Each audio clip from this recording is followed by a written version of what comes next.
The Mercedes W124 has always been known as the million-mile Merc, but to get them there, you still kind of have to look after them.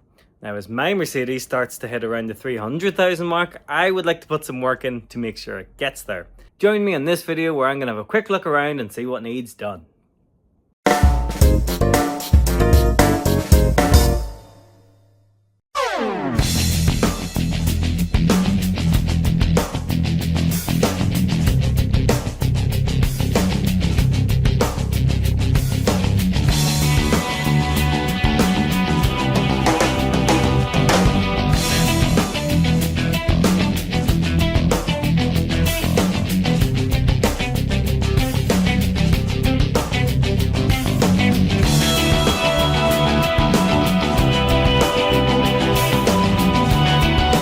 Okay, so to be honest with you, this video is kind of a test to see what my new phone is like for filming for YouTube. So stick with me and we'll get through this. The first thing you probably notice about my Mercedes, other than the terrible paint, is that all of it is sitting on the roof. Now, I haven't fully stripped it down yet because something has arrived, or some things have arrived that we'll get to another time.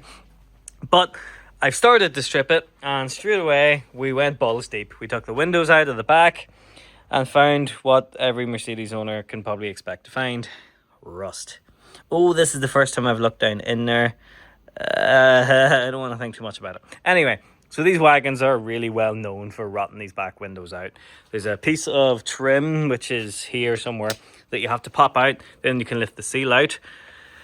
And unfortunately, like most of them, the lip decided it didn't want to be there anymore.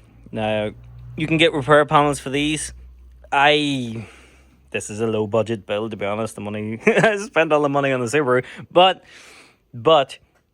for the sake of me anyway, I want to try and make repair panels myself. Those of you who have been here before and have seen the Subaru videos know that I only just taught myself how to weld, so the only way to get better at something is to keep doing it. So I'm going to challenge myself to make all the panels and try and repair this myself. Now, unfortunately, I'll give you a bit of a heads up as to what we bought. Anyway, unfortunately, the rust story doesn't end there.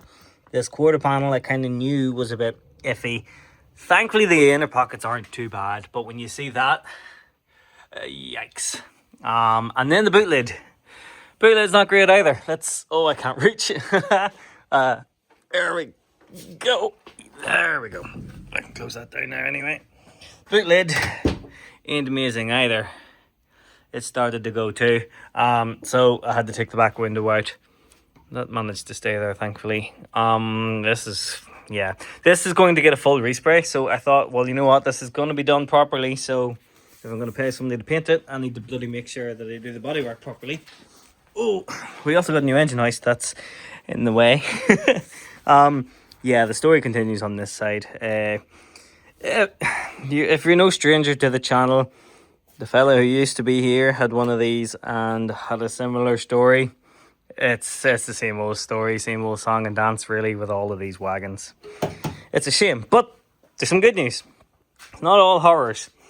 So Mercs of the 91 vintage got these things called Sacco panels, which are now on top of there, and they would cover the bottom half of the doors, bottom half of the wings, and the sills. And usually they are, well, for lack of a better word, rot traps. But thank God I took them off, and we are, I think, in the clear. And the other side seems to be much the same. Now there's a little bit bad here, which, yeah, but that jacking point is still strong because I know I've used it loads of times. But you're probably wondering why all this is started anyway. That's a new caliper, by the way. I didn't just paint it to make it look good. And that's this thing. So this is the rear subframe. Now, I know there's a bit of rot on the other side. We'll get underneath in another video when I go to tackle that. But I know there's rot on the other side. So this whole rear end has to be dropped out. And that's what the initial plan was to do on this. Just to do that and get it through test. And then I realised I love this car too much. And I plan on seeing a lot more of the world in it, so it needs to be done properly, unfortunately. So that has to be dropped out. Which is why there's a massive load of parts sitting right here. We got diff bushes, we got new shocks for the back. This doesn't have the the SLS on the back, so we'll talk to that about that whenever I get to that stage. This bitch takes 8 litres of oil, which, Jesus Christ, and 9 litres of coolant apparently, but I just got that to dilute it down. We got all the new bushings. We got a service kit. What is that? More bushes. New alternator belt. There's a new alternator tensioner set up because it always used to chirp and make a load of noise. I think that's it. Is it tension damper? Let's see. What do we got? Yeah, it's like a mini shock absorber. I'll show you how all that works, and I'll try and figure out how the hell to do that. Plus, there's also the paint.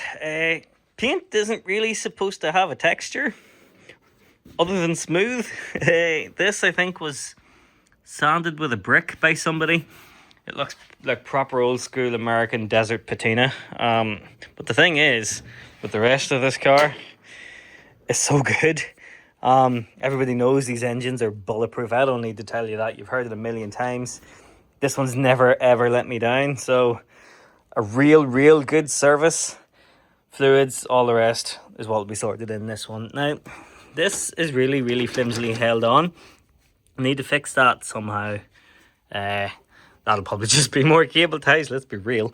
But yeah, so this is the inside of her. The inside of her is brilliant. So I need to look for a new armrest. That's it's all slimy because nobody's been in here in a long time. It's been parked up for ages. I'm missing a trim panel for that side, so I need to sort that. New tailgate rams, I need to do those. I have them sitting. That's where the SLS would go if I had it. There would be 2 big spheres there, like the old Citroen setup, but I don't have that, and I'm happy enough not having it, really. But yeah, I love this thing. This is going to be the new, well, I say new, it's going to be back to being a daily driver. And you can see we've had a lot of adventures in this thing.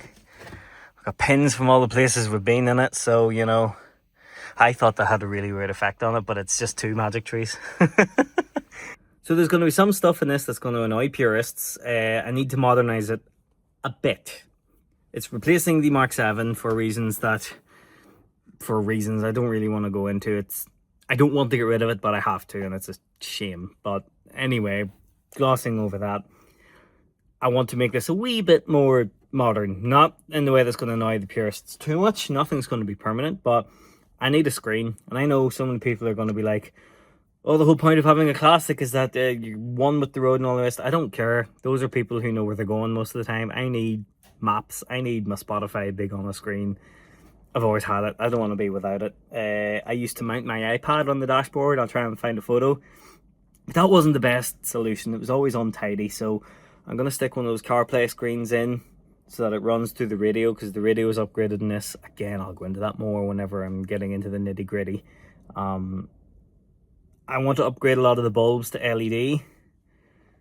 Easier on the alternator. I know some people are going to say it's marginal, but, you know, every little bit helps when you're trying to nurse it to 1,000,000 miles. But things like indicator bulbs and brake light bulbs and stuff, I want to be as bright as absolutely possible, because people these days on the roads are completely brain dead and don't pay attention to anything that's going on. So I really don't want this to be in an accident. That'll be the end of it. So I just need to make sure that I do what I can to make it a little bit safer. As you can possibly see, the thing from the middle of the Speedo fell down in there, so I'm going to have to take these clocks out and give them a refurb. The needles don't look bad here, but they are actually really sun bleached. So I'm going to paint the needles orange. I should have some model paint that's the correct colour. There's a spring, so you can you shouldn't be able to hear that sort of rattly sound. There's a spring from the inside of here that has broken and has fallen down in, so I need to take this thing off, which I don't think has ever been done before because I don't see any marks around here. So we need to take this off and take that spring out because it was so annoying. I used to have to hold my hand here to stop it from rattling, which is probably where I would put my hand anyway, but when you have to do it, it's not as fun. Oh, and another thing, now that I see it, these corners, I put tweeters into these, and it was a really tidy job. I was quite happy with it, to be honest, but the problem is that's not in great shape, so I need to fix that. But these door cards need to come off anyway, because when I last did them, I didn't put them on again properly, and because of that, these surrounds don't fit right. They keep popping off, so I need to take this whole door card off and put it back on again. And the window regulator on this side has stopped working altogether, so I need to take that door card off, and I'll do the same with it. And another thing, the sunroof doesn't work, but it does work. Let me explain. So back here is where your sunroof motor is. You can just about see it there, and from it are these like tube things. Now these shouldn't be able to move, but mine can, because the clips on the back of the motor have come off, or I say come off, I lost them. Okay, I'll own up to it, whatever. So I need to get clips for the back of the motor to hold that in place, because when I would open the sunroof, the whole lot would kind of just go out of line and then get jammed. And the last thing you want is your sunroof to be jammed open. So I need to fix that. I'll be asking around the Mercedes club if anybody there has one sitting. So yeah, this has just been a very quick video just to do an introduction look around of this thing, because I really just want to test this phone out to see if I can use it to do videos more easily, in which case I'll do a lot more videos, because that's the plan for this year. So hopefully the microphone's good. If you thought this quality was nowhere near as good, please tell me, because I'd rather know than keep making stuff that's no good. Sorry it's so quick. I'll get more in depth as I do each little job. Just have a few things I need to sort first. Need to do a Subaru video because it's now finished, and people will comment and say, oh, where's the Subaru? We'll get to it, but yeah, quick vlog update sort of thing. Thanks very much for watching. I'll see you in the next one, and good luck.